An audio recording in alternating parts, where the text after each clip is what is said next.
the thrill of fulfillment to the stale calm of utopia.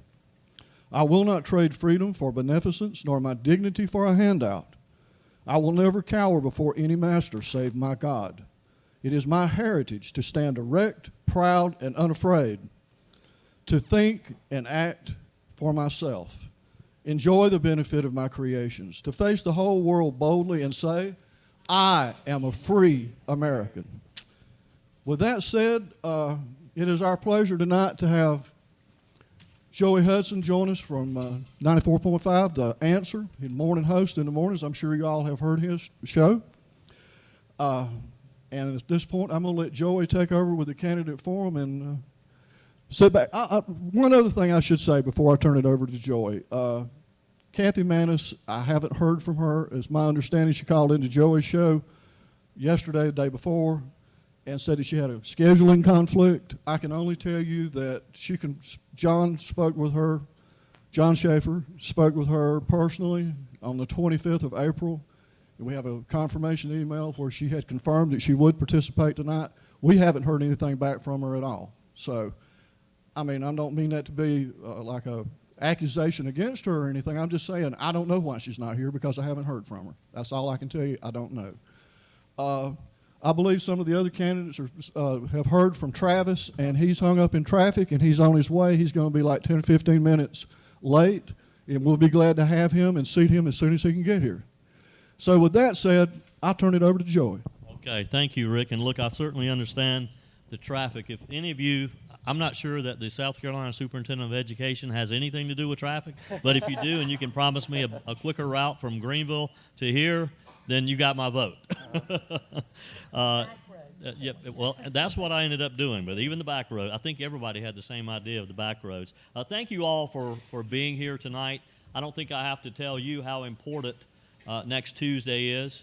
We have a lot of candidates on the ballots, a lot of GOP primaries, and we've got to get this right this year more than ever. And that may be a bit of a cliche, but truly, this is a very important election year at all levels, whether local county council races, South Carolina House races, statewide races, our congressional candidates. I have tried over the past few weeks to have as many candidates who wanted to be on my morning radio show, and it's been a pleasure to get to know a lot of them. And I just, we've got to turn out next Tuesday. Let me encourage you to go vote and take a carload of people with you at the same time. Our format tonight's pretty simple. For a forum debate type, each candidate will have 2 minutes as a opening statement, sort of an introduction.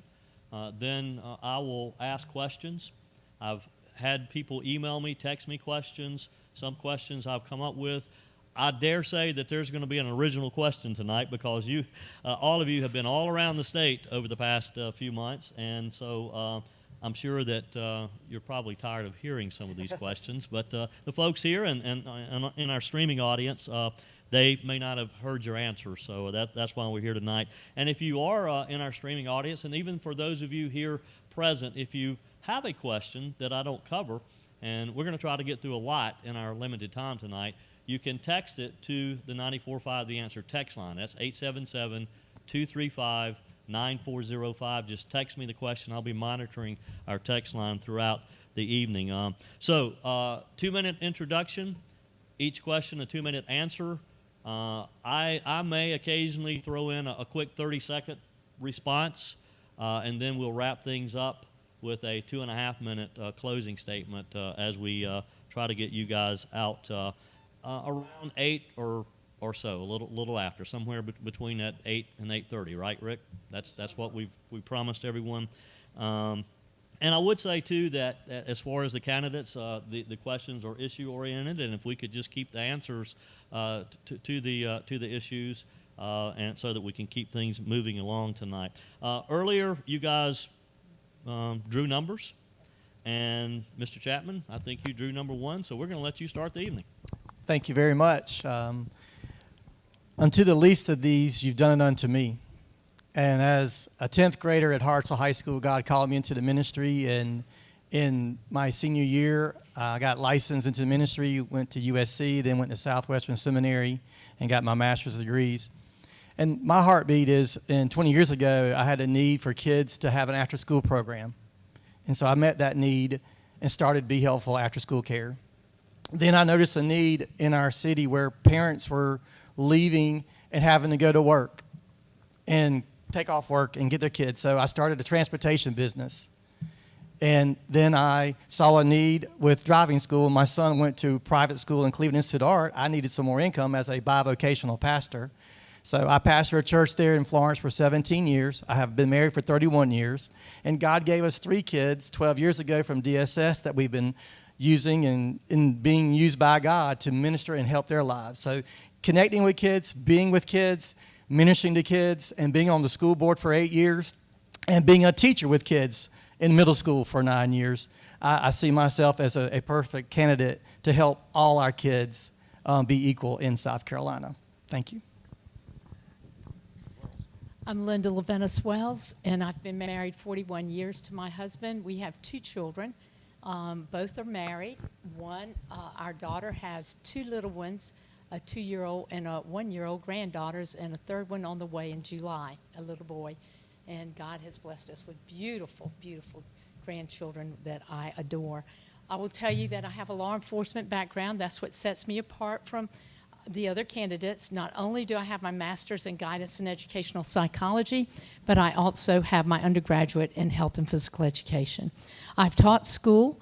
I've been a guidance counselor at J.L. Mann High School. I've been a PE teacher. Just on a situation in Greenville where they wanted to do a vaccine mobile unit, and there were 4 of us that brought that to the committee of the whole, and I'm on the school board. So we have a committee of the whole on Tuesday, the 2nd Tuesday of every month, and our board meeting on the 4th.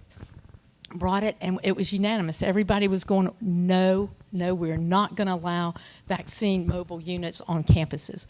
Well, lo and behold, 2 people that weren't there at the committee of the whole came to the board meeting and changed the minds of our board members. And so when we took a vote, it was just this easy. We were not going to win that vote. And I wanted to make sure that we did not have those on our campus. So the vote was it was already 8 to whatever, and we were going to lose it, and I tabled the vote, which means it was dead. So there is no vaccines anywhere, and it was tabled. That's the way we presented. Thank you. Thank you, Ms. Weaver.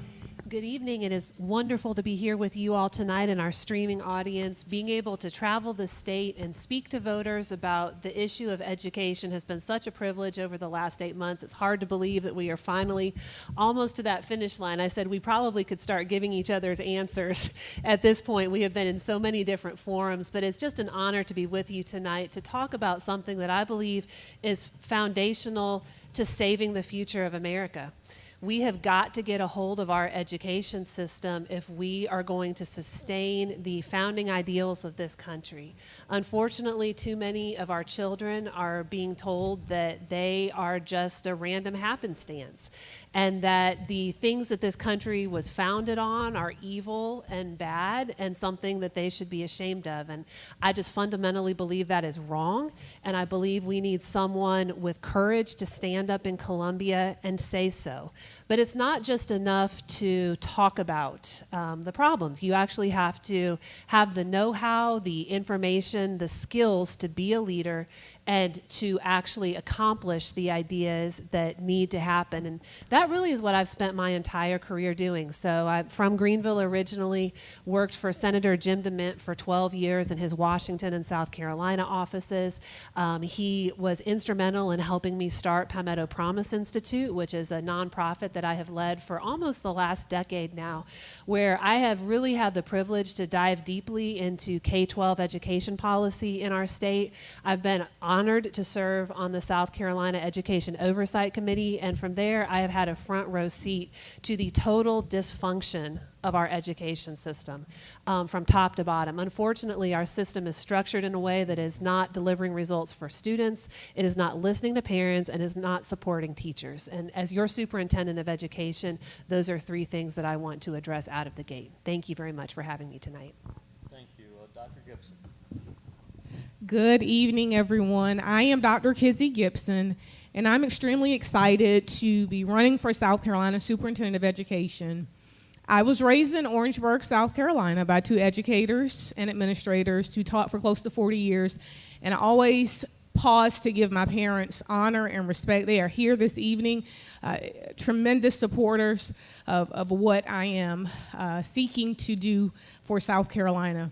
I just ended 18 years as a teacher in the state of South Carolina. Last Friday was my last day for my 18th year. Very excited to have served for 18 years in the state.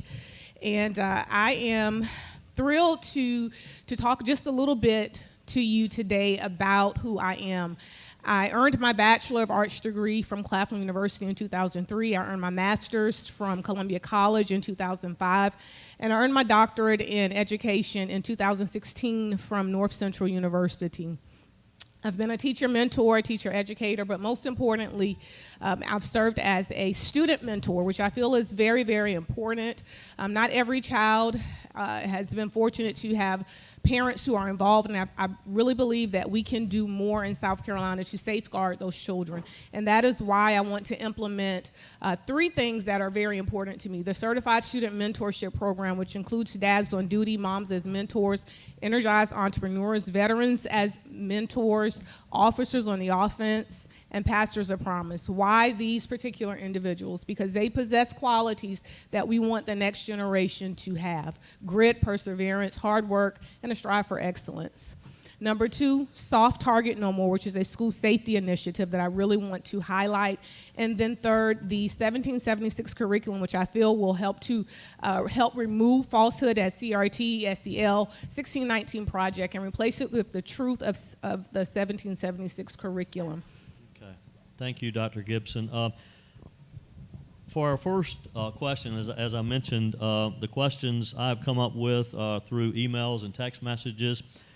Rick Tate had a question that he wanted me to ask, and since he's put so much work into pulling these things together, I mean, you've had a number of, I know a couple of South Carolina House forums. It's a lot of work. So I said, Rick, why don't you ask the first question? Lynda Leventis-Wells will get the first 2 minutes to respond. Well, my question is pretty short and direct. Okay. I got involved in politics and ended up here doing this because when my daughter, who's almost 30 now, was in school choice. Share your thoughts with me on real school choice, where the money follows the child and we actually create some competition in the education system. And if you're not in favor of school choice, then I would really like to hear, is there any other monopoly you think is a good idea? Well, that's a great question, and I'm for school choice. No one knows their child better than the parents, and the parents know what is going to be the best fit for the success of their learning. So when it comes to school choice, I've served on the board for the charter high schools. I've been involved in homeschooling. I've been very involved in magnet schools that we offer in Greenville, the Fine Arts Center, career centers, Christian schools, private schools, virtual school. And we all know that when COVID hit, we went to e-learning. It did not work. And we did have virtual as well. And virtual, we had 26,000 students during COVID. And when we moved on and we were able to put students in the classroom, it was obvious that people and students wanted to be with their teachers and in the classroom. We still offer the virtual learning. There are only 1,200 students signed up for it next year. So we went from 5,000 students to 1,200, and it's just because of that. As far as I am for the PACE program, and I don't know if I said that. I'm an advocate for PACE. I think tax credits are great, and I think once you get the government in, following the money and so forth, and you take state money, you are going to be required to follow the state standards. So I am not for setting any child up for failure. When you give a child $5,000, $6,000 to go to a private school, it does not include your transportation, it doesn't include your uniforms, it doesn't include your food, it doesn't include a lot of things. And what I want you to know is, If this is approved, it's only a short time. It's 3 years. I pray that they will continue to do it. Thank you. Thank you. Well, I love talking about money follows the child's school choice. I have been an advocate for this idea, a leading advocate in Columbia for the last 10 years of my career. And school choice is very personal to me because I'm a product of school choice. I went to a small Christian school, I was homeschooled, and then I graduated from an incredible public school. So I have experienced many forms of choice in my own life, and I see how each of those choices uniquely equipped me with a different skill set that I might not have gotten in another education environment. And that's my passion for every child in South Carolina to be able to have that experience. So yes, I am for money follows the child's school choice, whether that is a charter school, a private school, a magnet school, whatever kind of schooling environment, homeschooling that a parent chooses for their child. And the fact is that we know that these kind of scholarships work. So for example, we have an education scholarship account bill that is on the 1 yard line of crossing into the end zone here in South Carolina. This has literally been a 20-year fight to get this type of school choice to South Carolina. And the fact is that these accounts are working in other states. Florida has some of the oldest and largest choice programs in the country. And to your point, Rick, a rising tide lifts all ships. We see that competition works. And so we are going to unleash that competition here in South Carolina in a way that we have never done it before. And one thing that I would urge your audience to do is to research the backgrounds of other candidates who are not here tonight. I will say Mr. Bedson does support money follow the child's school choice, so you can use a process of elimination from there. But there is one candidate running who has actively opposed school choice her entire professional career. So don't be misled by glib statements on the campaign trail. Look at our records. Dr. Gibson. As a parent and as a current educator and as a former charter school teacher, I support school choice wholeheartedly. When I decided to run last June for this office, I was not aware of the PACE scholarship bill. It wasn't until probably September or October when I became aware of PACE, and I became a huge fan of PACE for many reasons. One of those being that there was real school choice to me. It represented real school choice. There was transportation included in that, and it did not exclude any children in the state of South Carolina. So unfortunately, that bill was tabled, but I see the future for South Carolina being wide open in terms of school choice. The education savings account, that's great, but I would love to see PACE included in that as well, because you have your faith-based and your homeschool who are not excited about government funding. We all know that's where Common Core came from. That's where CRT, SEL, all those things that we are currently fighting against, that's where it came from, the federal funding. So until we are able to wean ourselves off the federal dole and not be beholden to those types of programs, I will support PACE and bills similar to PACE. That's my stand on school choice in South Carolina. Okay, Mr. Chapman. I'm for school choice. My daughter is in California, and she's on my website. She gives a testimonial on why she's got to homeschool her kids. She's in California, and there is no other option.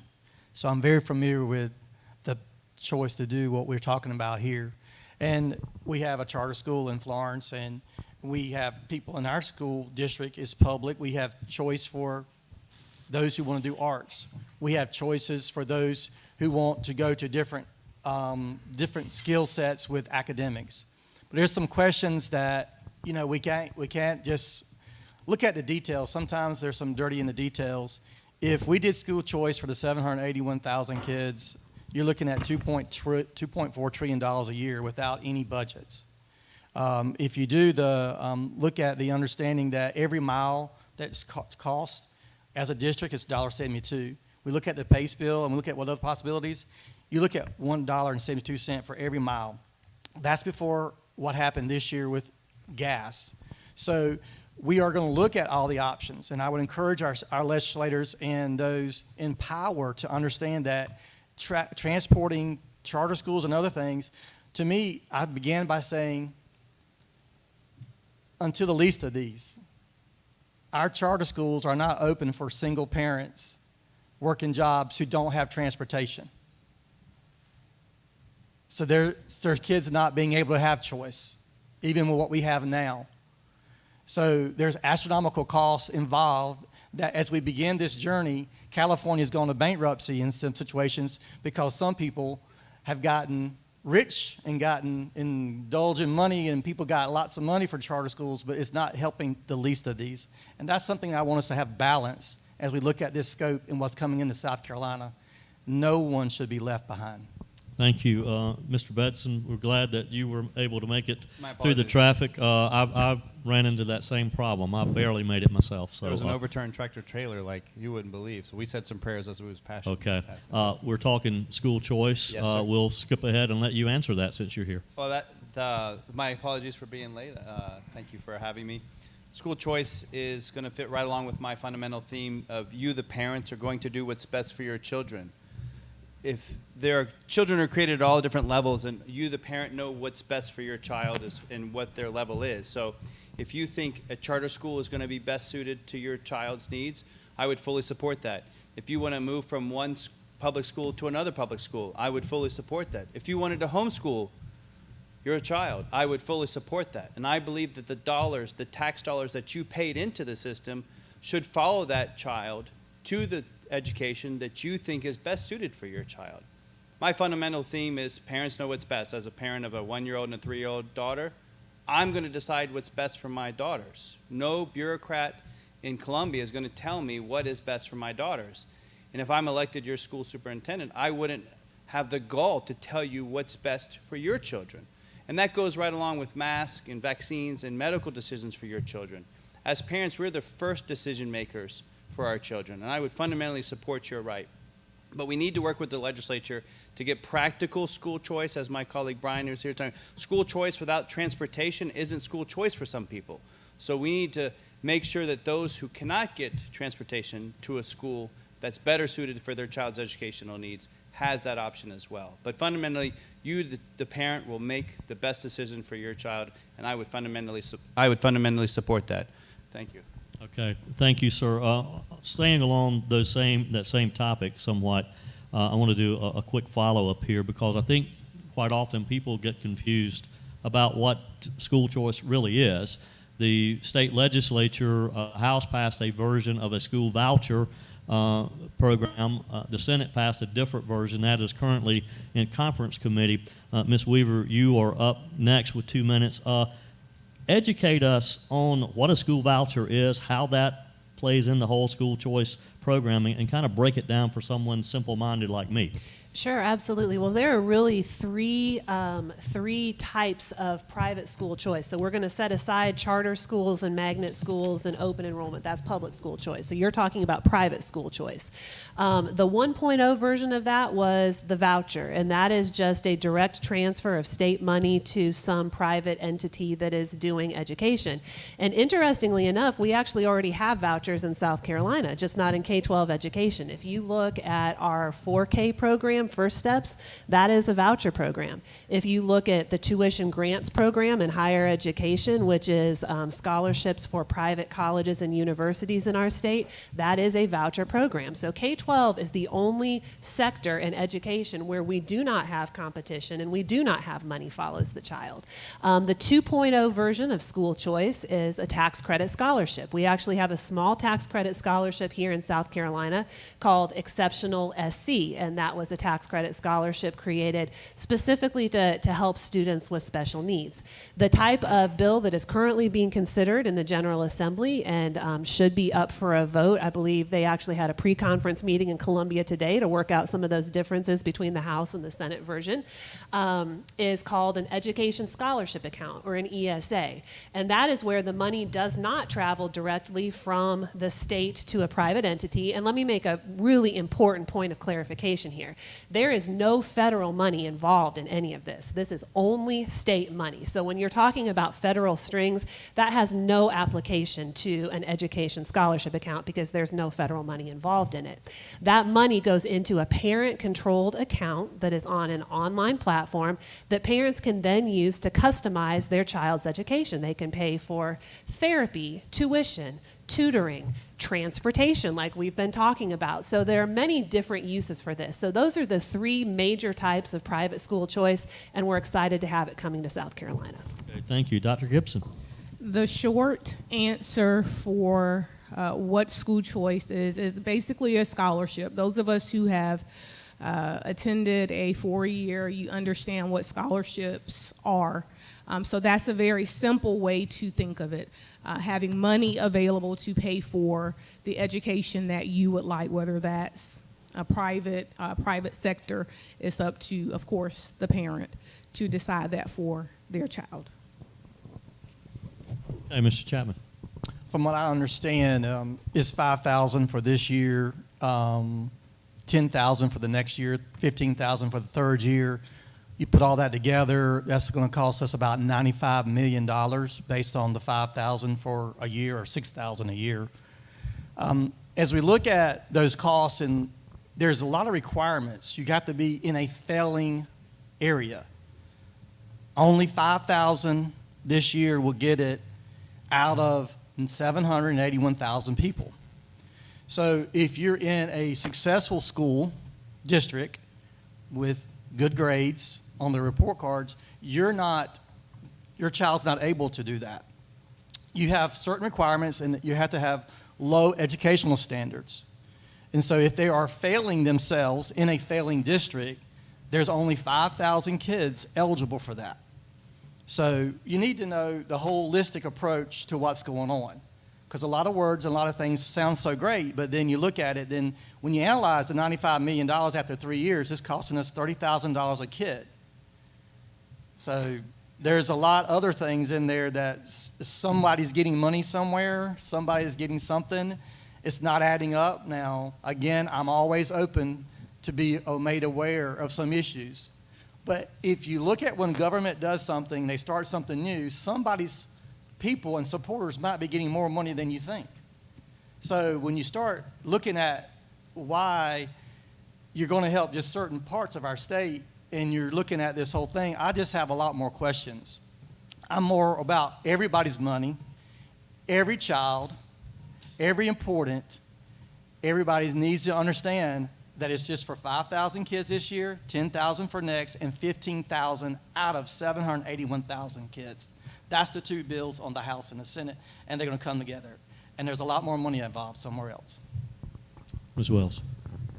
So, once again, I don't want to set students up for failure. And when you get the 5,000 that they're going after plus whatever else they're going to add to it, that's government money. So you're going to have to go by state standards since that's coming from the state of South Carolina. Now, private schools have been very successful because they haven't had to have state standards. When they're private schools, they don't have to have certified teachers that have passed the boards and all of this. They can hire specialized engineers and so forth to teach. They don't have to go through the qualifications. They just need a percentage. Whereas once you attach government money to this private voucher, and yes, Ms. Weaver knows about it because she wrote this. And she understands it because she wrote it. And I worry about who's going to oversee it and who's getting, I agree with Bryan. Who's handling the money and where's it going? Because you've got $2,500 first semester, $2,500 second semester. Talking about giving the parents the $2,500 first semester and the parents $2,500 second. And you're looking at who's going to get this money. Are the parents really going to use it for their children? Think about that. Are they going to use it for their children like they should? Are food stamps used for their children like they should be used? Are all of these benefits that everyone gets, are they being used properly? Some are, and some are not. I do not want this to happen at the expense of our children's education. It shouldn't, and we should make sure that this stays intact and that we make sure we know what we're doing. I'm all about the PACE program. Thank you. Mr. Bedson. I have my own thing. Well, if it hasn't been said before, but I'm a businessman and I view things maybe a little bit too simply. First and foremost, that's your money. We paid the tax dollars. The government never generates any money. It only takes ours. And I'm going to do with my money what I think is best. So the word voucher has a lot of implications. So if we're going to just hold it as a placeholder, I would say I don't support the voucher program in its current form because it is government run and it will have government strings. Back to what I said earlier, you, the parent, will make the decision that's best for your child. I was looking into Florida's model with this where it's privately controlled and it doesn't come with this strings attached. I had a very robust debate with my college roommate, and robust would be nice word of what we had actually. He's very liberal and he said, well, can you believe, he goes, what do you think about vouchers? This exact question. I almost lost a friend over 20 years over this exact question. His wife's a public school teacher.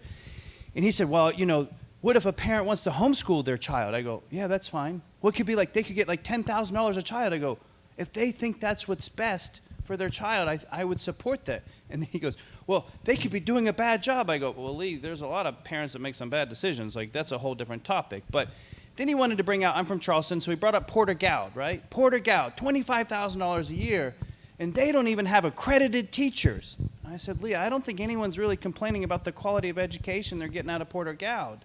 These are distraction arguments, folks. It's your money. It should be put into private holdings. And whether you want to title it a voucher, or you want to title it a scholarship, or whatever word you want to place on that particular program, it should go to the school that you choose that is best for your child. Thanks. Thank you. Moving on to a different topic here. Over the past few weeks, we've had some really tough times. We've witnessed a number of tragedies around the country. Unfortunately, one of those was at a elementary school in Uvalde, Texas, where we saw some innocent lives being taken. Of course, this has been seized upon by the Democrats yesterday. The U.S. House of Representatives passed what they're calling their Protecting Our Kids Act. Based on what we know about this particular incident and previous school shootings, and Dr. Gibson, you're up first with this with 2 minutes. What can we do to keep our schools safer? And what happened in Uvalde? We've heard there's been reports that a door was left open. Could this happen in a South Carolina school? Absolutely. As a current teacher, as a parent, school safety is extremely important to me. And that is why I made it priority on my platform with the Soft Target No More initiative that I would love to be able to implement. It is multifaceted. It does not just secure the building, but it also brings in the community, the individuals that I spoke of earlier in the Certified Student Mentorship Program would have the option to be trained to help secure the building. So we're talking veterans, officers, dads, moms, who can all volunteer to help secure the building. When I say secure the building, that means they would be armed and they would be trained, of course, greater than what we, who are CWP owners, something greater than that. So I really want to bring in the professionals to reevaluate safety in South Carolina schools. I've sat through real lockdowns, real lockouts. My own children have sat through lockouts and lockdowns for 2 hours or more when weapons were recovered along with hit lists. So it is a real threat in South Carolina. I also want to pull in character ed. We know that there has been a moral decline in children, and we have to address it if we want to see a reduction in violent acts. We can't ignore that. So that is why I want to address safety from not just securing the building, but also mindset, changing the mindset of students and getting the community involved. So yes, we could see it in South Carolina if we don't take steps to secure, to update our building facilities as well. As a current teacher, I know that we have many systems in South Carolina schools, whether it's the old key system or a card system, but having a one entry point, one exit point, and having that secured is what we need to do in South Carolina. Thank you, Dr. Gibson. Mr. Chapman. As being a teacher myself and on the school board, we've done the analysis and evaluated, and the same thing, I give a lot of power to the local school boards to make sure that you have all of those things in place. That's usually a given as being a school board member. That was 5 years back, making it that one entry. I'm definitely in favor of looking at helping people who want to volunteer and who want to be vetted and who would like to serve, our ex-military or our vets or anyone in the ex-police or all those who are welcome to come. All of our high schools and middle schools already have SROs there. And whatever we can do in the middle schools to make it more safer. But let's talk about three things: banking, insurance, and lawyers. What's going to happen to our liability on those schools? If we don't get help with our dominating Republican Party in the House and the Senate, no matter what any of us says, means absolutely nothing. Because if you can't get the banking people happy, you can't get the lawyers happy, and you can't get those people who want to make everything, all better, insurance, then we have to get those out. So really what we can do is it starts in Columbia with the Senate and the House. Yes, we're just one voice, and we know our powers are limited, and your power is a lot more powerful. So I would love to see people who want to come volunteer, granddads and others, to come in and help out and go through and be a part of the process. But if there's no biking, I don't know if we can handle triple insurance costs because of that liability. It's not covered by our state government. So there's a lot of things you got to look at. And being on the school board and being a teacher and being a lot of other people hadn't thought about those things. And that's why I know how much those line items is in our budget. And when you do something different, you got to start thinking about, well, what's the lawyer costs, what's your banking costs, and what's your insurance cost. So yes, if the Columbia helps us, we can help the kids. Thank you. Ms. Wells.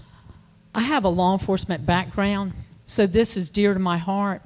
We have to have SROs in every single school, and they have to be very involved in securing the doors. They have to be in the hallways. They have to know the students, and they have to check everything out. We in Greenville County, I serve on the Greenville County School Board. We have 15 high schools, 18 middle schools, 52 elementary schools. We have 4 career centers, fine arts, etc. We are implementing, it's called Evolve. And what the Evolve system is it detects weapons. It's fully portable, and it works inside, outside, and it uses the algorithm technology where it picks up when students walk through that. And you have to have a technician, and you have to have a sheriff's deputy. The sheriff's deputy would work for our county. We just implemented, I wasn't there Monday night because I was at another event, but we just approved $700,000. We will have 3 of these units, and they will be mobile. They will go to different schools throughout our district. I used to do training all over the U.S., safe schools. I worked with the U.S. Attorney's Office at the time when it was Strong Thurman Jr., and then later with Walt Wilkins. We actually provided training, and we did training all over the state for safe schools. We brought in the best from everywhere to help train administrators, teachers, everyone, so what they could look for. We need to bring the training back. I serve on Crime Stoppers. We implemented, when I was president, just like if you have any information leading to a weapon or so forth, tell your SRO, you will get a very minimal reward. It was very effective because our SROs were very hands-on. And it was very successful. Now we're going to implement it again this year. Ms. Wells. And Mr. Bedson, so you understand, the yellow card, you have 30 seconds left, 15 seconds. The red, you stop. What's your dog's name? Lucas. And when Lucas raises his right paw, that means you absolutely have to stop, okay? All right. Okay.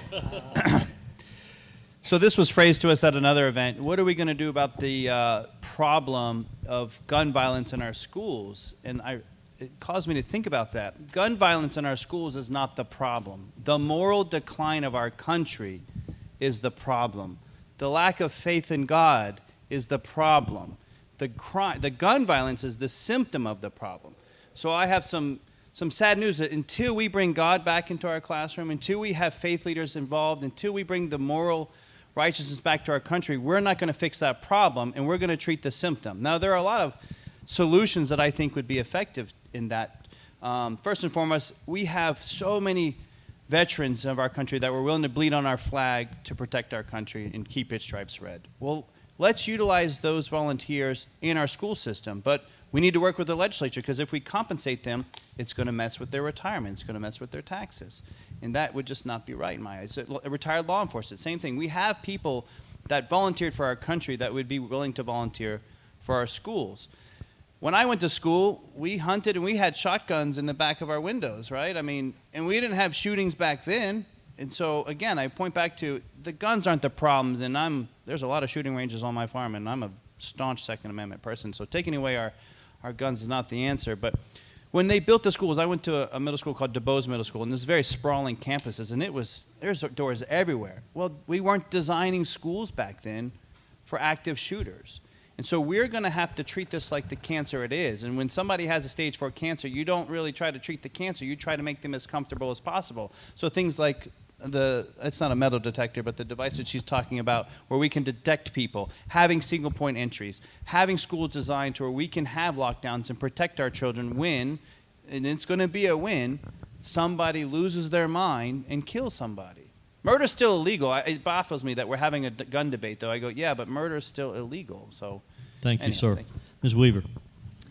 Well, I'm pleased that we have made progress in South Carolina. So we have doubled the number of school resource officers in the last 5 years. Unfortunately, there are still just over 300 schools that do not have school resource officers yet. And so that is something that we are going to have to work with the General Assembly to get fully funded. The challenge of staffing those positions then becomes our next challenge. So we have had trouble finding enough officers to fill those positions. And in the state budget this year, thankfully, there is a provision that would allow retired law enforcement officers to be an SRO without compromising the pension that they earned while serving our communities. That's just common sense. I too agree that we have got to look at what other states like Virginia are doing to get retired military trained and protecting the children here stateside that they were willing to go overseas to protect. There are a lot of common sense ideas. We've already talked about many of them to harden the school facility, so I won't repeat all of that. I'd like to instead think about school discipline and how that factors into this cultural decline that we have seen in our schools. When you hear schools and our teachers, and I know, Kizzi, you've mentioned this before, being hit, bitten, spit upon, sworn at, this is simply unacceptable. And I'm afraid that we have spent far too much time, again, at the direction of Washington, turning our schools into social justice factories instead of safe schools. That is really where a lot of the problem in our discipline policies come from. The Obama administration was very active in essentially forcing administrators to practice what I call defensive discipline. They were worried about disparate impacts and things like that instead of actually keeping our schools safe. So we've got to focus on discipline in schools as well as the security. Ms. Weaver. A quick follow-up to this discussion. I've heard many of you talk about maybe retired military, law enforcement and all. What about teachers? Allowing trained teachers to be armed while in their classroom. Mr. Chapman, you're up first on this one with 2 minutes. Thank you. In Israel, every teacher is armed in their schools, and they have no problems whatsoever. Do the math. But again, I have to allude back to the lawsuit, and this happens, and we've had $500,000 charged to our district by 2 people this year. We're getting lawsuited to death. So I have no problem. All we got to do is pass laws and get everything done, and it can work real smoothly. There's no need to have 2 minutes on this, but those are the things you got to look at as a person that has been in different genres, aspects of the money, the following, the budgeting, and all those requirements, looking at the legal aspects, because I've sat through a lot of legal meetings and lots of frivolous lawsuits. Yes, I think this could be a good time. I have my concealed weapons permit. I have no problem with that. And those are the things that has to be worked out. I have no problem with the teachers doing that. Ms. Wells. So on Monday night, the governor spoke and said that he was going to put SROs. He did first say he was going to put them in every classroom, and we know that could not happen. So there was a retraction in the paper, and it said no. His staff said in every school. And I think that is a great thing to do, because then your teachers know and everyone knows the go-to person. When you talk about teachers carrying weapons, teachers have been trained to teach. If they are going to be armed, they would have to have a lot of specialized training, because the element of surprise will get you every time. That's my law enforcement background. And I will tell you, you never know how you're going to react when someone's coming around that corner. Are you going to shoot them, or are they going to shoot you? And is it going to be a child, or is it going to be an adult, or is it going to be the active shooter? There's so many things, even with law enforcement officers who are trained over and over and get specialized training, they still make mistakes, and their lives are on the front page of the paper because they shot someone and it was unjustified, and their families take the burden. Do I want to put that on a teacher? I don't. I really don't. If that teacher feels like they are capable, we can talk about it. That's an option. But what we need to do is for these retired law enforcement officers that have tarried out and they can't come back because they'll only make $10,000 a year, we need to lift that and allow these officers to come back and serve our communities and our children and protect them. That's what we need to do first, and then look at the other. Thank you. Mr. Bedson. I feel like my mic is... That's all. Okay.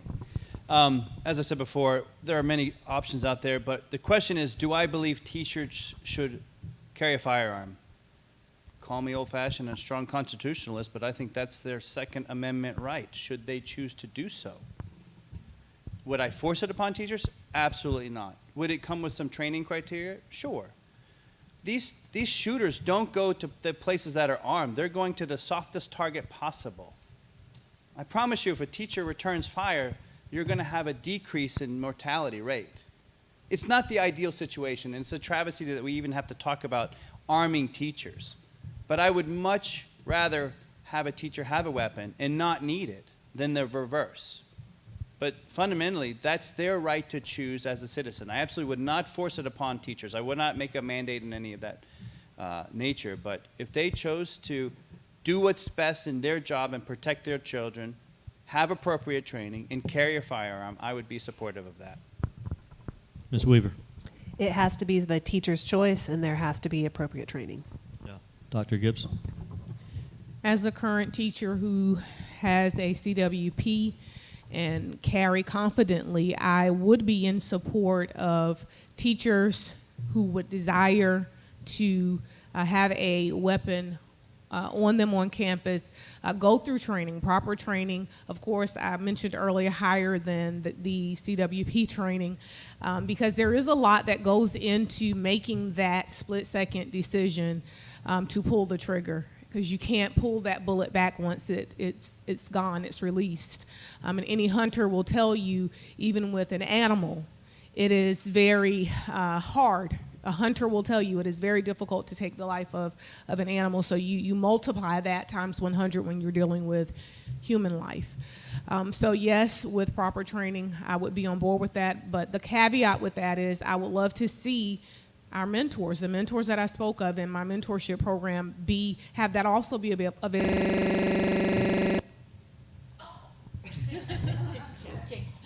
Okay. I would like Not that sure to what be, that was. Yeah, I'll just finish the statement, and that's it. I would like to see that available for the certified mentors, the veterans, the officers that I spoke of, the dads and moms to serve in that capacity, so teachers don't have that extra burden. It's stopped before it even comes to their classroom. Thank you, Dr. Gibson. The past few years, we've had some tough times in our nation with COVID and lockdowns. South Carolina, we were very fortunate in a lot of ways. We did not see some of the draconian measures that other states did. Talk with me for a minute about how South Carolina schools handled COVID, what you might have done differently had you been state superintendent of education, if anything. Ms. Wells, you're up first. Okay. So when COVID hit, we immediately went, we did not know. The governor made a decision. The children were out of school on Friday, thinking they were going to come back on Monday. The governor held, his state of the, announces on Sunday that schools were shut. And so we did everything we could to make sure the students would not miss too much training time or lesson plan time or education time. So we went into e-learning. We tried everything we could. E-learning, virtual, 1 day, 2 day, 3 day, contact tracing. It was a joke. It was a joke. I was never in favor of mass mandates, and I had COVID twice. DHEC dropped the ball on everything that they did because they did not keep statistics. They did not. In fact, with Greenville County, when they would make a decision and say, okay, we're going to close the schools this week, and we'd go, why? Because your numbers are up. Well, what are the numbers? Because our numbers are saying one thing. And they said, well, we don't have numbers. Then they started using our numbers. And then we had students missing up to 20, 25 days because of contact tracing. If they just came in contact, they had to stay home for 5, 10 days. And so there were 4 of us on that board that wrote a letter, and we called a special meeting. Special call meeting, the others did not want it. But we did this, and I got the superintendent on board with us. We wrote something up that we sent a letter to DHEC saying, when they came back and they said, teachers, if they come in contact with contact tracing, they can wear a mask and stay in the classroom. Well, if it was good enough for the teachers, it better be good enough for our students. And so that's what we wrote a letter, and we copied and we sent one to the governor, and our students stayed in school. Thank you. Ms. Wells. Mr. Bedson. I believe the question is, what would I have done? Is that the question? Yes. Essentially, I think it was grossly mishandled. Plain and simple. You, the parent, are going to make the decision that's best for your child. I own a construction company. We were deemed essential, thankfully, right? Here's what I did as the CEO. I gathered up all my employees. I said, hey, guys, do what you think is best. If you want a vaccine, great, no problem. If you don't, okay, too. If you want to take time off to go take care of that, we're going to support you. We're going to do what Americans do. We're going to think for ourselves. And that's what my company did. As a parent of a 1-year-old and 3-year-old, we did not get vaccinated. I didn't believe the science, but I don't condemn. But my grandmother, who's 85 years old, I said, you know what? The people that are dying either are old or have something going on. I think you should get the vaccine because but it won't hurt. So I made an informed decision. I would support you to make an informed decision. And everything that I saw during the COVID pandemic really didn't affect children. And I thought, I was like, this is crazy. Like, they have the lowest mortality rate of any of them. They should be in school. They shouldn't be wearing masks, their faces covered up, not being able to socially interact. Children do best when they're in school. There's a whole generation right now who are even further behind than the state's already put them behind because of the pandemic. And that's a travesty on the leadership in Columbia. Molly Spearman did a horrible job at this. And this is one of the main reasons that I thought I would be the best candidate for this position, because I have the executive leadership that could make the right decisions at the right time. Ms. Weaver. Let's be clear, politicized science has irrevocably damaged our children. Unfortunately, there were bad decisions being pushed out of Washington, and one thing that makes me so proud to be a South Carolinian is that our governor was an independent thinker. Yes, he closed schools down in March when everybody panicked and we didn't know what was going on, but in the fall, he pushed to reopen schools. I supported him in that push, and I'm proud to have supported him in that push. The General Assembly also convened to say no more mask mandates for children. I also supported them in that decision. It's a personal choice. Parents are the number one, the only decider of their children's medical future and their children's educational future. And that's the principle that I carry with me in any decision that I make as superintendent, which is how are we going to harness and listen to the voice of parents? I will say if there is one thing good that came out of COVID, it is that parents are engaged now in a way that they have never been engaged before. We've seen that in the governor's race in Virginia. We saw it, unfortunately, in what happened with the Biden administration's remonstrance of parents. I mean, have you ever in your life heard parents referred to as domestic terrorists for daring to go to their school board meeting and say, enough is enough? We've got to fundamentally empower our parents to make the decisions that they need to make on behalf of their children. Dr. Gibson. What was unique about my position during COVID was I served as an educator during COVID. I had children. My children are in grade school. I have a rising freshman and a rising junior. And so I saw it from both perspectives, being in the classroom and having to wear that mask and not being able to show my face to 5-year-olds who were away from their parents for the very first time. I saw it from a parent's perspective with my own children being in quarantine because they were a close contact and missing more school than they'd ever missed in their entire lives. We had COVID in our household, and we, unfortunately, there were many who did not, and at my school we lost an educator. She passed away. Granted, she had comorbidities that also contributed to her passing, but as an educator of 18 years, it was the absolute hardest year that I ever walked through. And a lot of it I felt was out of fear. People didn't really understand what was going on. And so I spent close to, 18 months pushing a cart instead of being inside of my own classroom serving my children, because that was deemed safer. So now you have teachers who are exiting the classroom because of the anxiety, because of the stress of COVID. And a lot of it now we know was completely unnecessary. So I wasn't for mask mandates. I've never been for COVID shot mandates. It's up to the parent to make that decision. It's a medical decision that the government needs to stay out of. So that is my stance on that. That's my perspective of walking through that. Okay, thank you. Could we maybe change mics? I'm thinking maybe Dr. Gibson, is the one beside you on? If you could turn that one on, the alternate on there, Rick. I don't think it's coincidence there. Mr. Chapman. How many times did we hear the word CDC? In those 2 years, the CDC and what we were told was fact. Oh, this is exactly true. We would never lie to the humanity.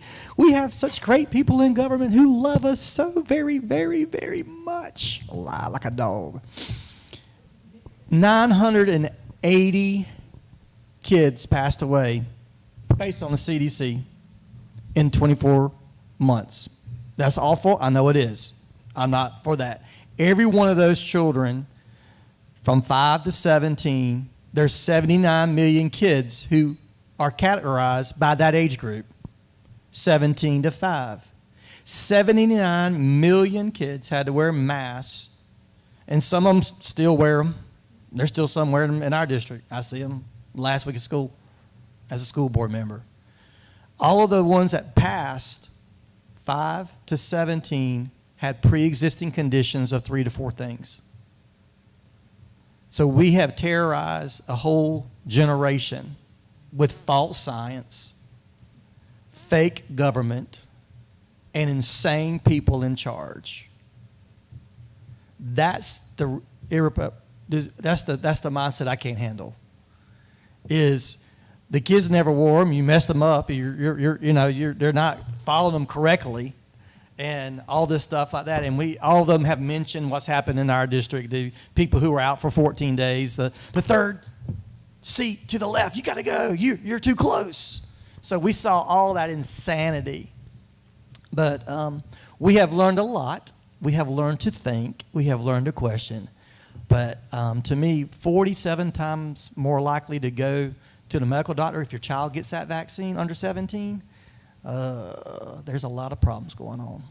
Thank you, Mr. Chapman. One of you mentioned the National School Boards Association a minute ago, and the fact that they literally asked the Biden administration's DOJ to intervene, labeled parents domestic terrorists. Let's talk for a minute. What is your response to that? And do you believe that South Carolina should ever be involved with the National School Board Association? Mr. Bedson, you're up first with this. Yeah, as a parent, again, you're going to hear a very common theme from me. I'm going to do what's best for my kids, and if I don't think a school board who we elected is doing what's best for my kids, you better believe I'm going to show up to the school board meeting and voice my opinion. No, we shouldn't be a member of that national association.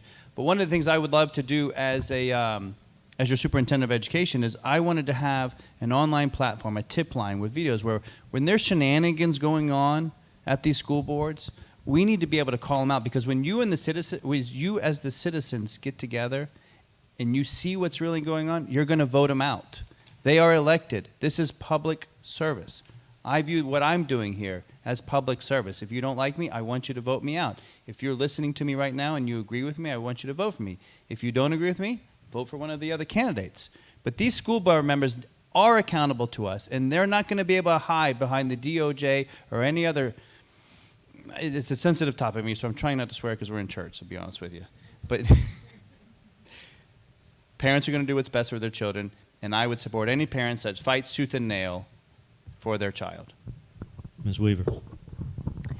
So many of these national associations have just gone off the rails. I mean, can we just be honest, whether we're talking about the national teachers unions, whether we are talking about the National School Boards Association, they are carrying woke ideologies that have no place in South Carolina. And so I'm glad that the South Carolina School Board Association chose to disassociate from the National School Board Administration or organization.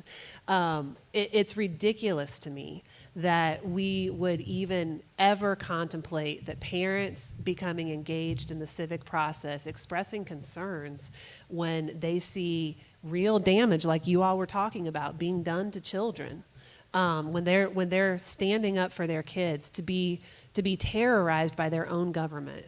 I mean, that's just unconscionable. That is not the America that I grew up in, and that's not the America that we all will live in if those of us who are on this stage here continue to speak out.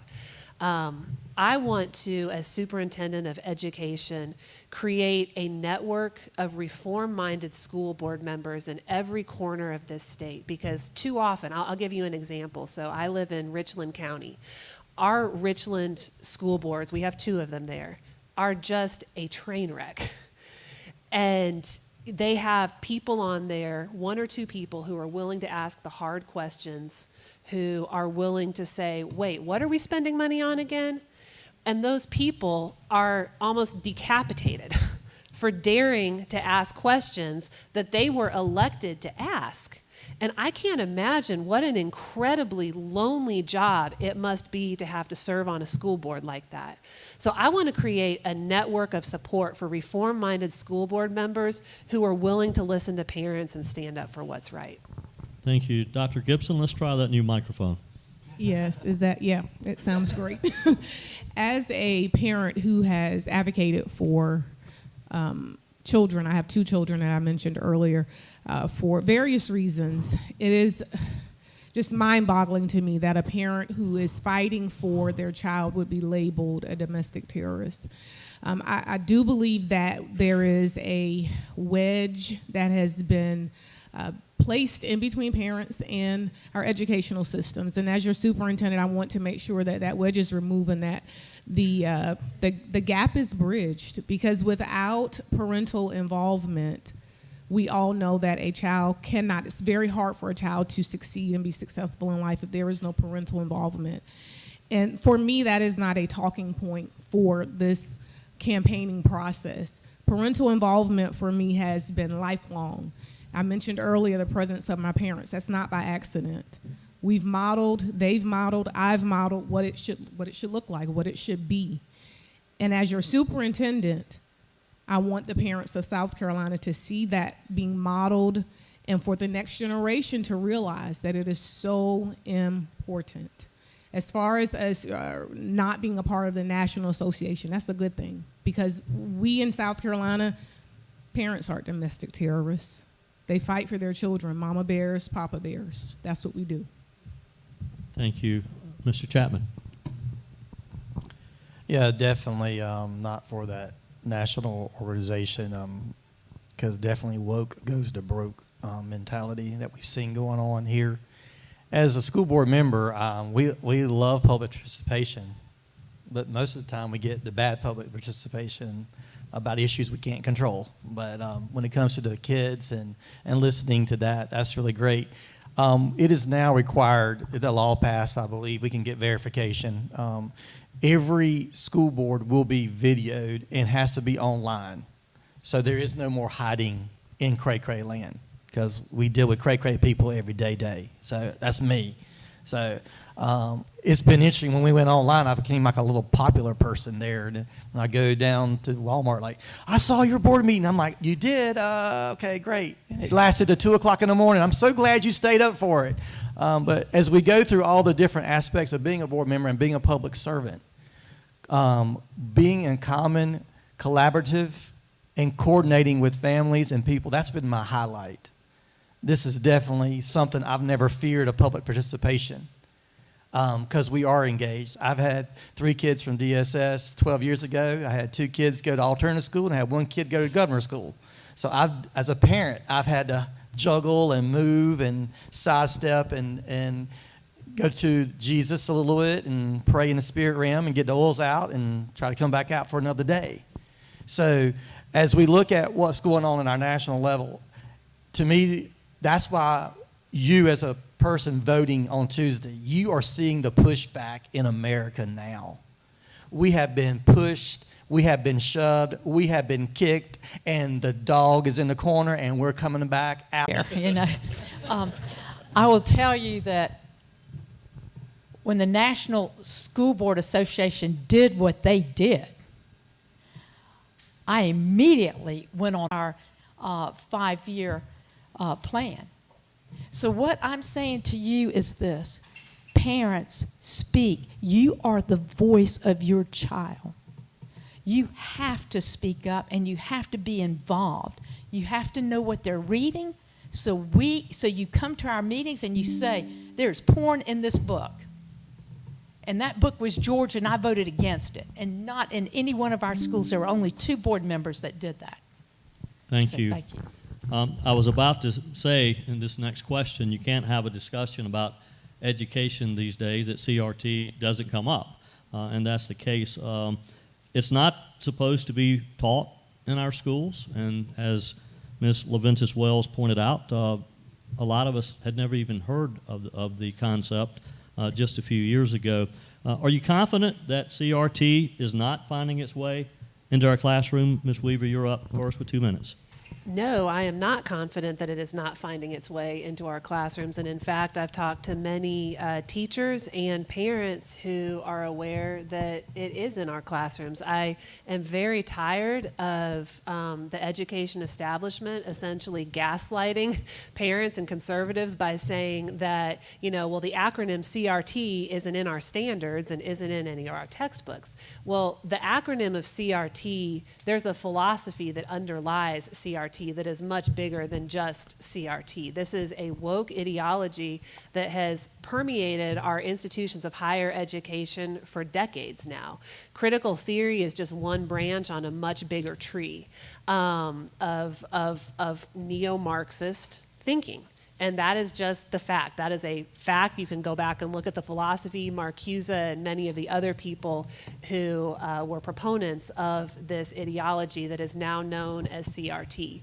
So it certainly has invaded, I think, education in general.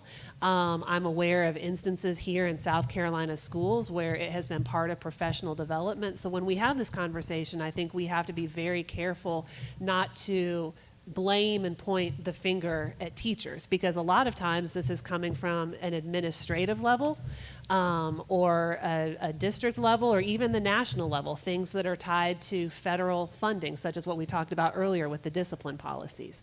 So it is going to take a wholesale effort to identify where this is popping up in our schools. We've already talked earlier about the need for a tip line, someplace where parents and teachers can feel safe reporting this without fear of reprisal.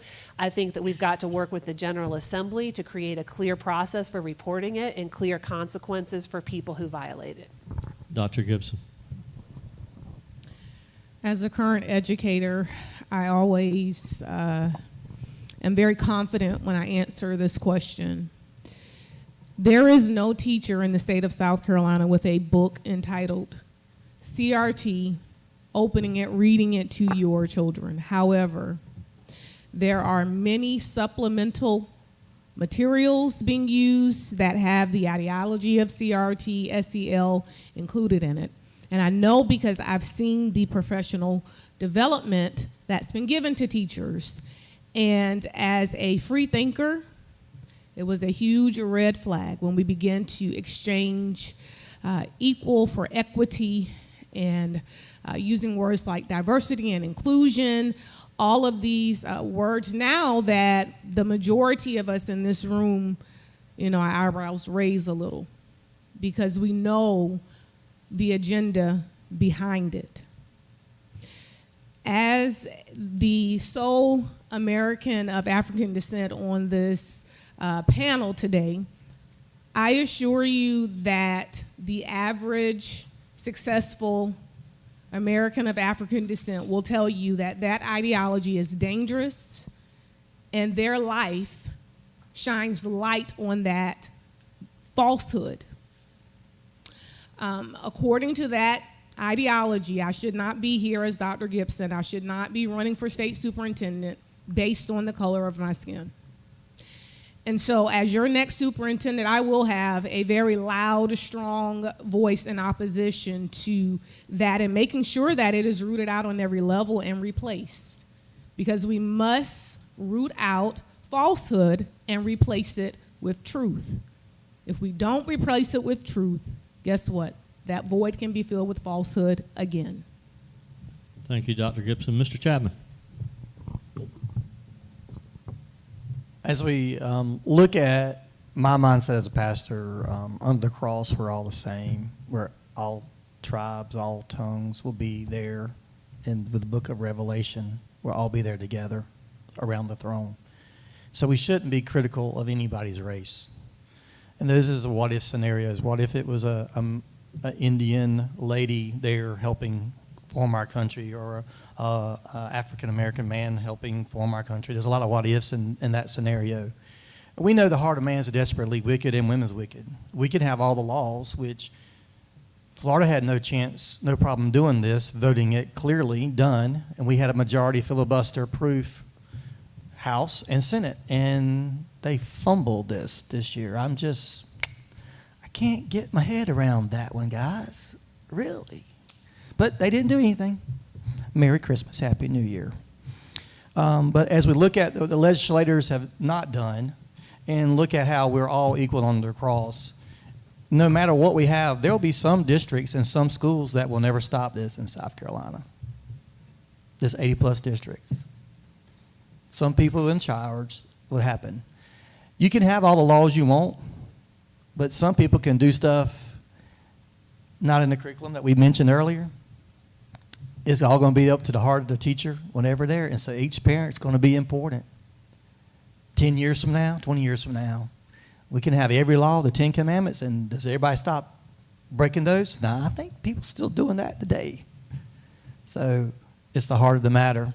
And here, being able to reach out and love everybody, treat everybody with dignity, treat everybody with respect, be able to value every child, red, yellow, black, and white, purple, green, and mean, and every color in between. That's our motto of our church. I'll tell you about it later. My time is about to be out. I'm feeling the red card coming. There it is. And Lucas is watching you as well. Ms. Leventis-Wells. Karen Lucas. CRT has no place in our schools. I am not for anything that divides our children, but unites them. And for teachers, teachers should know, because I have asked our superintendent point blank, where is our stance on CRT? He said it's not allowed in our district.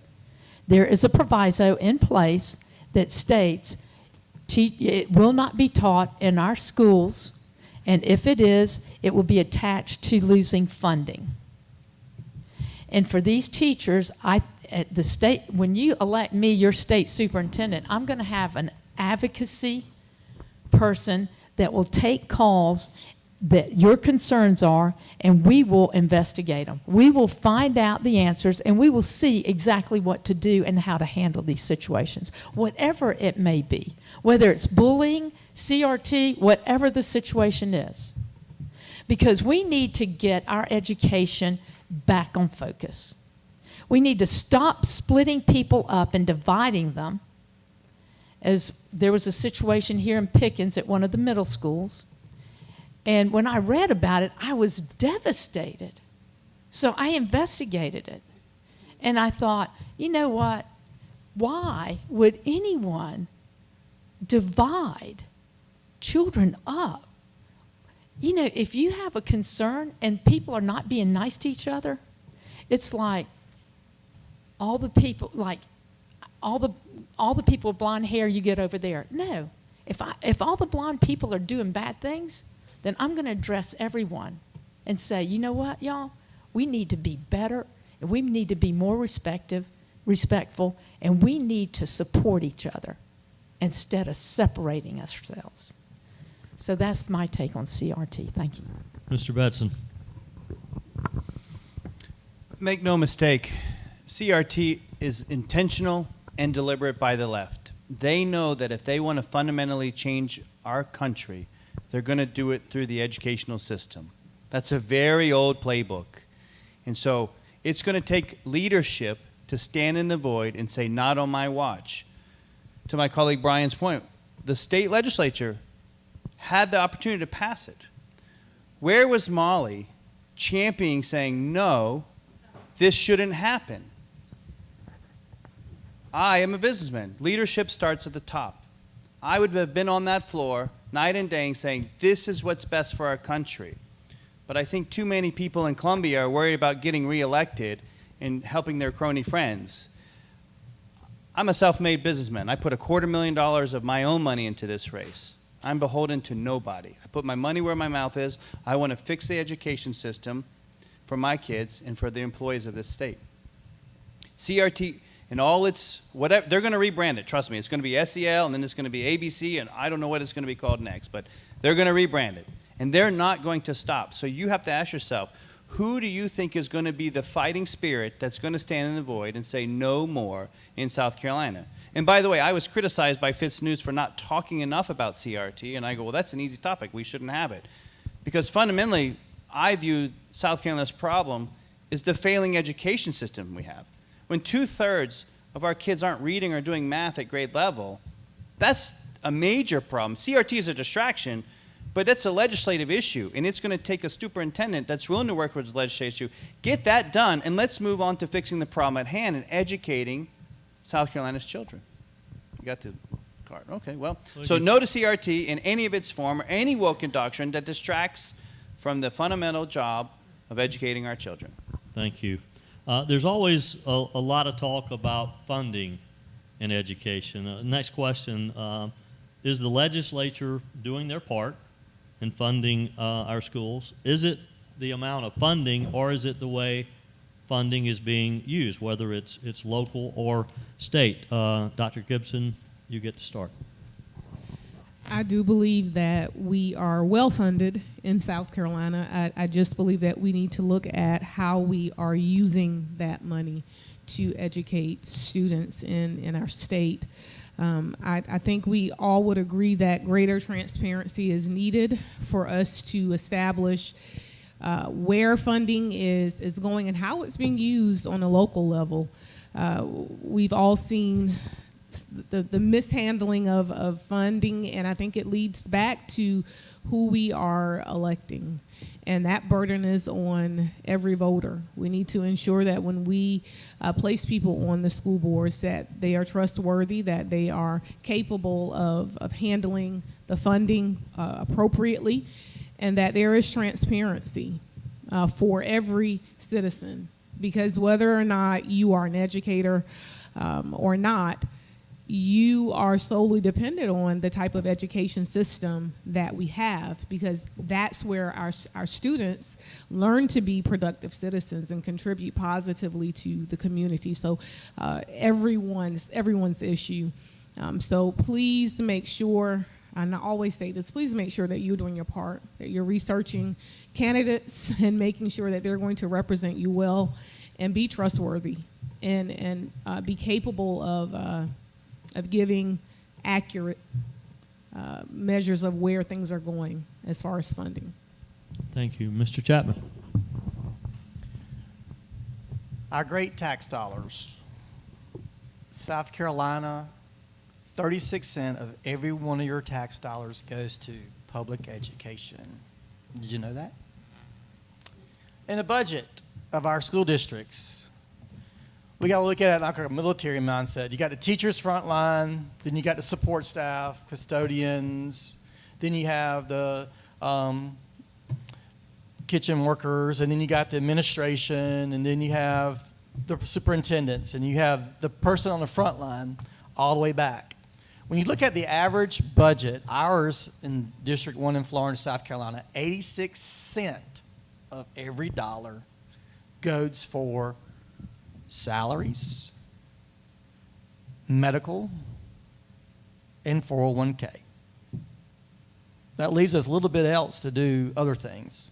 That's why you have so many fundraisers. Don't y'all love fundraisers? Yay, sell some chocolate. Hallelujah.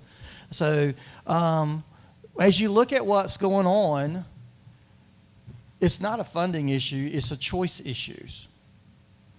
And we have revamped and done our esports is in the top 32 in the nation, where we take gaming to a new level, and we have a 4-year plan to get you a pilot license in our district. Our district superintendent, Dr. O'Malley, says, let's don't look at the state of South Carolina, let's go looking at the nation. And so that's where I come into this, looking at how we've had to do money, do things that no one else is doing in the state, do it in an excellent level with the same percentage per student that most people have. So that's where I come from as the next superintendent of education, is thinking more of a competitive against the nation like our superintendent does, and seeing how we've had major successes in our districts on the same dime that everybody else has, and having 0 vacancies when teachers, August 1st. Ms. Leventis-Wells. So the legislators do not approve a budget until after this election, which throws all school districts throughout the state of South Carolina off. And we have to get our budgets in by a certain time, and it has to be approved before the end of the month, the end of this month. I was at an event Monday night. I missed our meeting. I wrote, and I had one of our board members read it. Please, I asked, this was scheduled several months before our budget meeting. Will you please look at everything and let's go to a 3rd reading for the budget, because I do not want to approve a budget or a millage increase until after our legislators have made their decision on their final amount.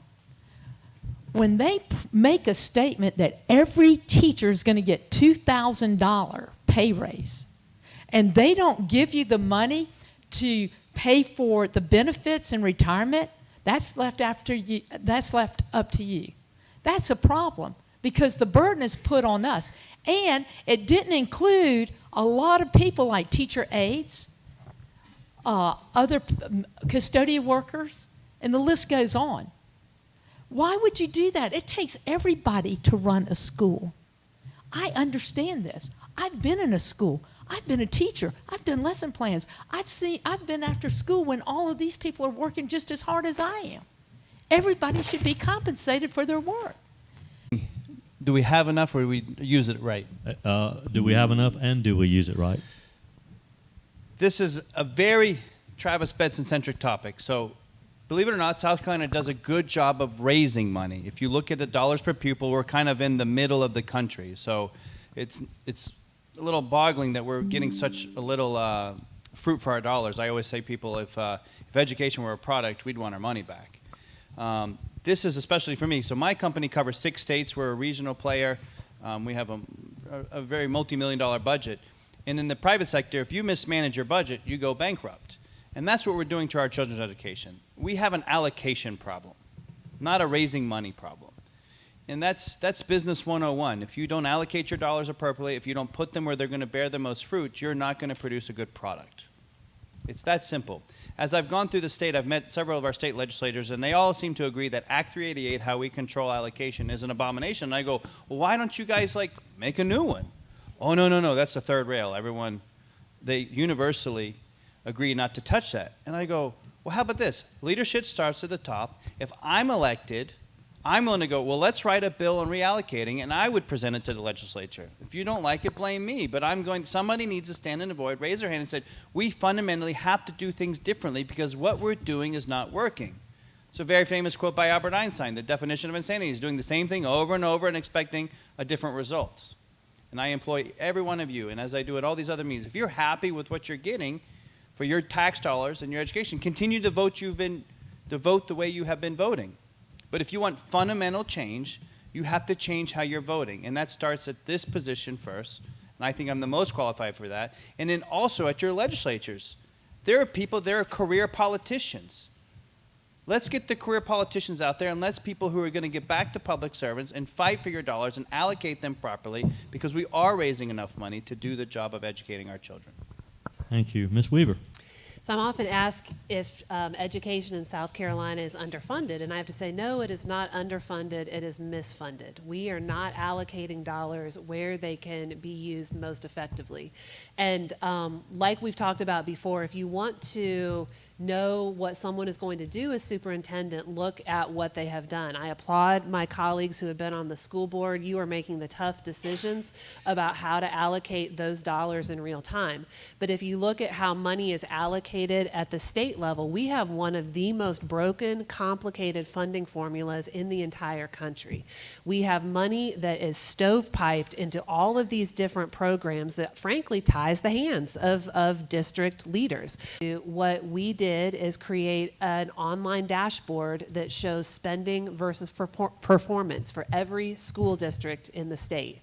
We didn't do any extrapolation of data. We literally just pulled from publicly available sources, but put it into an understandable format that you as a citizen can go and pull and look at and say, is spending aligned with student learning? And so one of the examples that I like to talk about that data has showed is that South Carolina's highest funded district is bringing in over $25,000 a student. Our lowest funded district is bringing in about $11,000 a student. Both districts have high poverty. Both districts have very low performance. For $15,000, there is no difference in the education. Thank you. It's a few minutes after 8, so we're going to start wrapping things up here. Thank you all again for being here. Do you have another scheduled debate with all of you? This is it. So we're going to wrap things up in Easley. So we're going to wrap things up in Easley. Thank you all. I admire anyone who puts their name on the ballot. Mr. Chapman, we're going to start with you. You get 2.5 minutes as your closing statement. It's been great to be here in the upstate. It's been amazing to travel from the beach to the mountains to the sea down in the low country where some of my goddaughters live. It's been great. I was going to tell you about my platforms. It's on the website and everything else. I believe in home, health, occupational, medical education. I believe in helping kids in 7 to 10 tracks before they get out of high school be certified like EMT. They can go and get a $20 to $25 a job at college, or they can start working there. BITE, we always like to eat. Banana pudding's my favorite. BITE, Business Innovative Trade Education. I'm working with the career centers and with businesses across our state to help kids become job ready and college ready. But more importantly, with businesses looking at those, my heart is for the 25%, as you can tell through my theme, until the least of these. A lot of kids, we have an individual educational plan that's done in 8th grade to help them. And so our district has worked in 15 different areas, from law enforcement to other areas, to help them be able to choose their path when they know they're not going to go to college or they don't have those credentials. I would love to take 2 Englishes and 2 maths the last year and help people be shadowing and help them to be job ready, job shadowing their last senior year so they are employable before they graduate. That's about my heartbeat, the 25% of the kids. Business, innovative trade education, helping in home, occupational medical education, as well as sex trafficking. We have a curriculum for those 12 and older who are eligible to take the class, approved by the parents. We have a certified sex trafficker came into our district, wrote curriculum, Lynda Skipper. She has trained 20 teachers. We have saved with 20,000 surveys this year. The state requires it. We can do it. We're the only district in the state that has this educational for sex trafficking, sex online predators, and we developed it. And I would love for whoever wins to take this and use it for the state, for evaluate our sex ed and make sure it follows the standards. And that is where we saved 42 kids who were online predator in Florence. That's just one district. Helping non-sexualize our kids, safety online, sex trafficking, that's another part of my platform. Thank you. Ms. Leventis-Wells. Thank you. I'm all about parental involvement. Parents need to be a voice for their children. We need to stop all of these mandates, these unnecessary testing mandates, because we have a test to test another test to test that test to test the results of that test, which is the most ridiculous thing I've ever heard. Teacher recruitment and retainment. We've got to make sure that our teachers understand that we care, we're listening, and we hear you. We want to know what you want that will keep you happy, keep you here, and keep you teaching our children the subject matter that you're certified in, and not add your take on what they should want to learn. That means teach the curriculum and not your values. Keep politics out of the classroom. Teach the basics, reading, writing, arithmetic, but also our students have to be respectful to our teachers, respectful to their classmates, and respectful to themselves. They have to take the responsibility, our students have to take the responsibility to do what they need to do in the classroom, to listen to their teachers and be responsible for doing their work. I am not for giving students a degree. I am not for that. You earn it. You earn it. Then you appreciate it. The best time of my life is at the end of the year when I go to those graduations. This year I went to seven high schools out of 14. The 15th one is just going in stages because it's new. I shook their hands. I told them how proud I was, and I asked them what they were going to do. Everybody else in line were just going, congratulations, congratulations. No, when you came to me, I was going, so what are you going to do next year? I like that handshake. And they'd go, really? I said, yeah. I said, what are you going to do? Well, I'm going to the military. I'd hug them, and I'd go, thank you for serving. Or if I shook their hand, I said, where are you headed? And they'd go, Greenville Tech, or like, Greenville Tech. I said, be proud of Greenville Tech. I retired from there. It's a great college. Or if I shook their hand and they said, I'm going to Vanderbilt, or I'm going to Yale, or I'm going to Carolina, or I'm going to Clemson. No, I'm joking. I love Clemson. My dad went there. But I congratulated them. I told them how proud I was because they're experiencing success. Mr. Bedson. Thank you. God's been so good to me. I started my family late. I've been nose down in the business world for the past 18 years, and I am very, very blessed. And I have a 1-year-old daughter and a 3-year-old daughter.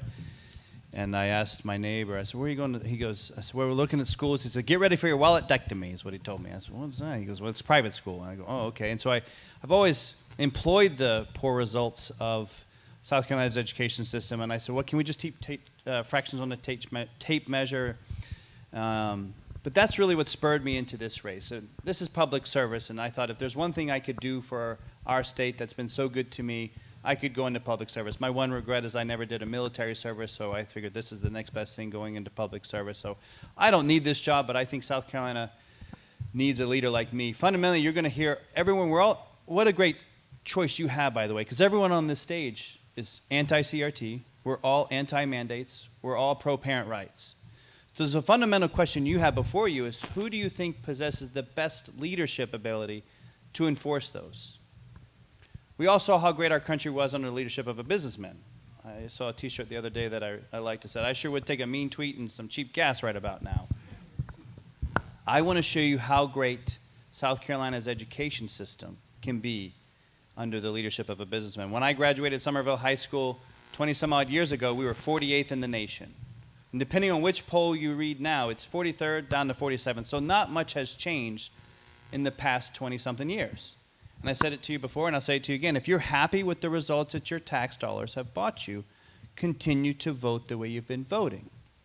If you want real, substantive change with a leader who's not afraid to hurt feelings, who's going to do what's right and best for children first and parents, then I am the obvious choice for that.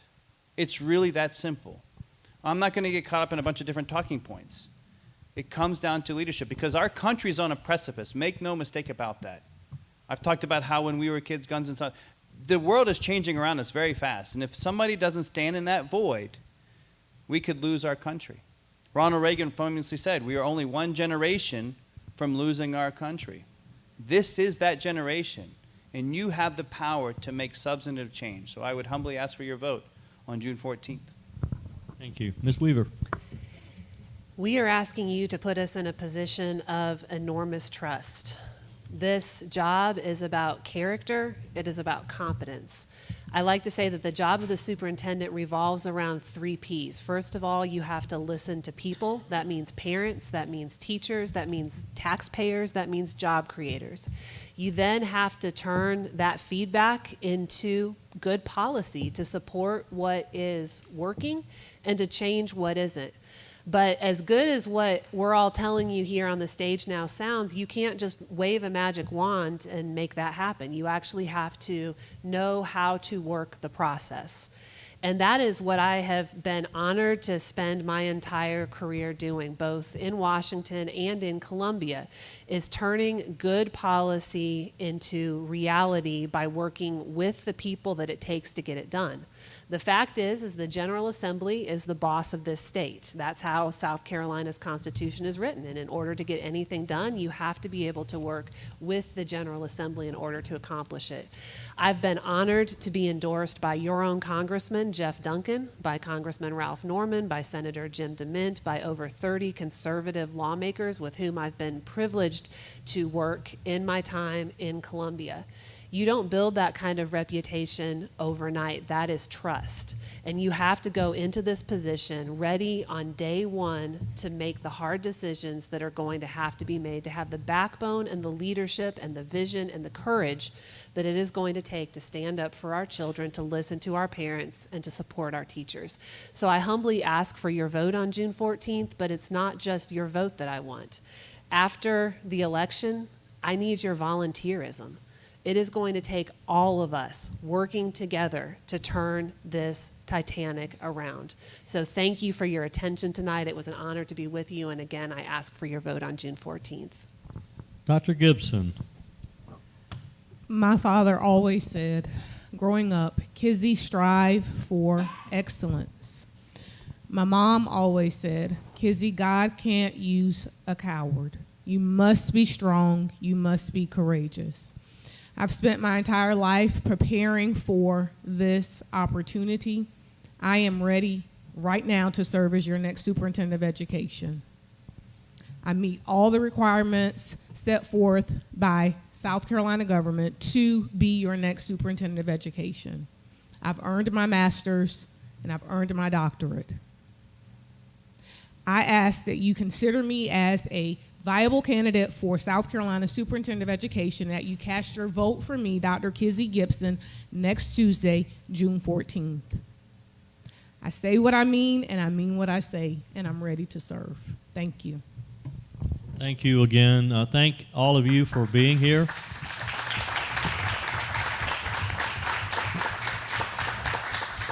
And again, let me just remind you how important it is to vote on Tuesday. And as Rick said, I host a morning radio show, 6 to 9 a.m. on 94.5 The Answer. Some people say, well, I don't get up that early.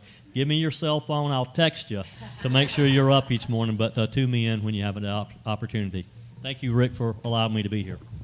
Thank you for being here with us, and let me thank you individually, Bryan, Lynda, Travis, Ellen, Dr.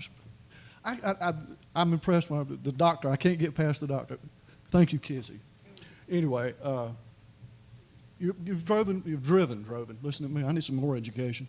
You've driven across the state to be here with us tonight in Pickens County, and I'm very humbled and flattered that you would join us. And I stepped up here, really. Could just let it in, but I came up to say one thing, to extend an invitation. I don't know for a fact, but with this large a group, I wouldn't be surprised a bit if we had a runoff. You got to meet that 50+1 threshold.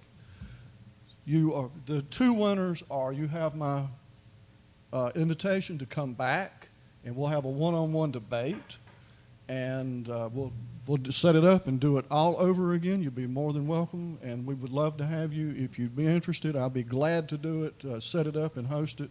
And Joey, if you'd like to come back, you're welcome to come back too. But one last thing before I say goodnight. Bonnie, would you come up here and bring Lucas? Yeah. He has not been on camera, and we've been talking about Lucas all night. Yes. This is Lucas. This is my friend Bonnie and her service dog Lucas. And Bonnie was our timekeeper tonight, and she is a trusted friend. Thank you for coming. Yeah.